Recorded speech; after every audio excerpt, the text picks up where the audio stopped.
All right, we have some major breaking news. Twitter is blowing up after a group of Washington reporters realized that Donald Trump has not been seen by anybody since Tuesday, and there are no publicly planned events for the next few days as well. This is highly unique for the president who is addicted to cameras. Instead, we've seen Stephen Miller, Caroline Leavitt, J.D. Vance making Fox News appearances, but again, no Donald Trump. I do want to remind you that for the past few weeks, there's been a lot of makeup on Trump's left hand and over his arm due to the purple spots that he has. Now, that in and of itself isn't that irregular. I have family members who have the same thing, but that combined with Trump's health and what Trump says, it then becomes pretty weird. This reads, whispers are traveling through the Washington press pool that Donald Trump has not been seen since Tuesday and has zero publicly planned events through the weekend. This clip that I'm about to play is apparently one of the last times Trump was seen by the press. And I'll play this clip in just one moment, but Laura Rosen is the one who essentially broke this online. Her original post is up to 19.4 million views. It's a good time to point out that while Trump is just gone, not in front of any of the cameras, none of the problems he claimed to solve, that he would solve, have been solved. The war in Ukraine is not only raging on, but Russia is taking advantage of Trump's weakness to kill dozens of people every single day. Israel and Palestine still fighting. There's no end to the war. Tariffs just got struck down by a court, but they're also causing inflation. I'm not even joking. Due to the tariffs' insane size, they're causing inflation, but they're also just illegal. So there's no point to them. We'll cover all of this, but Laura Rosen broke this by saying Trump has no public events scheduled all weekend. Don't believe he was seen today either. And then someone points out, or yesterday, and she says, a White House pool reporter says the pool did not see the president today. Quote, we have a travel/photo lid as of 5:17 p.m. The pool did not physically see the president today. This brings me on to the clip. Agrees with it. I don't know if we're ready for it in this country, but where you have it, it is, we have no choice. So in D.C. and Washington, states are going to have to make their own decision. But if somebody kills somebody, like you could have been killed, very lucky you didn't get killed, it's the death penalty. Really sharp and energetic president. You can see the bruising on his hand right there, which isn't indicative of much until you couple it with his behavior. I mean, watch historian Heather Cox Richardson explaining the cognitive decline patterns in a brilliant way. By the way, make sure you drop a like on the video. Make sure you subscribe to the Adam Mockler feed. It means the world. Administration had Trump sign an executive order in which he claimed that he claimed this, that he would insist that anybody who was caught burning a flag would automatically get a year in jail. Well, in his discussion of the executive order, Trump said, oh, everybody is burning flags. It's so terrible. You know, this is such a terrible thing. And, you know, we have to stop this flag burning. When was the last time you heard of anybody burning a flag? I mean, I was like, what? Flag burning? And that's really interesting because that was a really big deal in the 1980s, obviously leading to the Supreme Court decision. And in many ways, Trump is reverting to the 1980s, a time when he felt like he was very powerful. At least one puff piece writer called him the King of New York City. And he clearly feels comfortable in that gaudy world of the 1980s when he appeared to be at the top of his game. You're also seeing his handlers, the people around him, really encouraging him to put his time into the kinds of performances that he cares about. So he's doing a lot of remodeling, both of the White House and of, the Rose Garden, which he paved to look quite a bit like Mar-a-Lago. Everything he's been remodeling looks terrible. It sucks.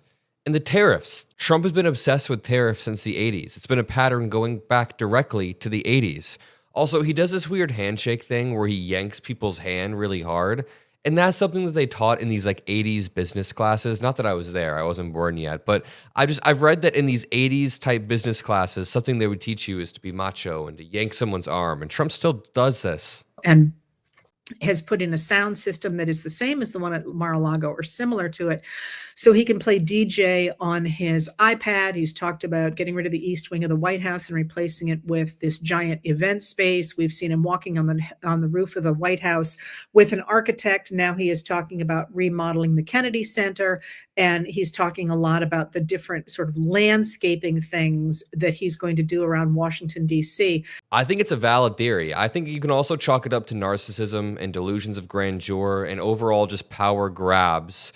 But it is very reminiscent of the 80s, like everything that Trump does. While all of this is happening, let me just run you through a few key things. A federal court struck down Trump's tariffs as illegal under federal law in an appeals ruling because they're so widespread that there's not an emergency. He had to enact the EEPA, which was the Economic Emergency Powers Act, or the Emergency Economic Powers Act. Same thing. He's declaring a global emergency. There's not one. He also declared a domestic emergency in order to, use the Alien Enemies Act. And then he said there was an emergency in California, in D.C. We can't let these brazen power grabs be wrapped in emergencies.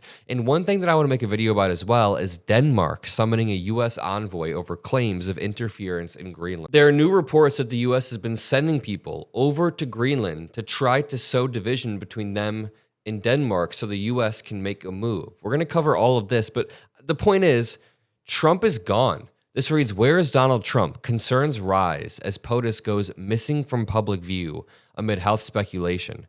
Questions are being raised around Donald Trump's absence from the spotlight. The president, who is uniquely obsessed with the cameras, is gone." I want to end this off with some hope, because while Trump is gone, we do have new leaders emerging. Check out this clip of Governor Gavin Newsom. I've had the privilege of meeting a lot of foreign leaders. I've had a chance. What's the visiting general? them. If not putting, they're laughing behind his back. That did not happen. I'm making this clear. they're telling. Do not conflate what I just said with the meeting I had with the Denmark delegation. It wasn't them. Other foreign leaders are laughing. I've had dozens and dozens. Ambassadors met with him. What are they saying? They're laughing behind his back. He's being played everywhere. It's an embarrassment. I mean, of course it is. This dude goes into a meeting with Vladimir Putin and says he didn't really do much prep, and they look at it like a land swap, like a land real estate deal. They don't understand the intentions of Vladimir Putin or anybody around them. And now we have to deal with an administration that is clearly incompetent, and Trump's apparent absence is sparking concerns. One person said, "Donald Trump has not been seen in over 24 hours and has no public appearances scheduled for the next 2 days. What is going on?" Another remarked, "Trump has no public events scheduled all weekend. Don't believe he was seen today either." Now, the thing is, people are speculating, saying a lot of insane things online. We don't know. It's very likely that within 48 hours, there's some new crazy distraction or deportation, and Trump comes out frothing at the mouth, calling the media crazy like he always does. We don't know. We do not know, but I'm going to leave it there. If you appreciate these videos, drop a like. Really quickly, listen to this. Did you guys know that Trump's new big ugly bill makes ICE the highest funded U.S. law enforcement agency? Well, most right-wing sources are not reporting on the facts of the bill. For example, American Faith, this right-wing news source, only reports this as Trump's deportation plan boosts American jobs.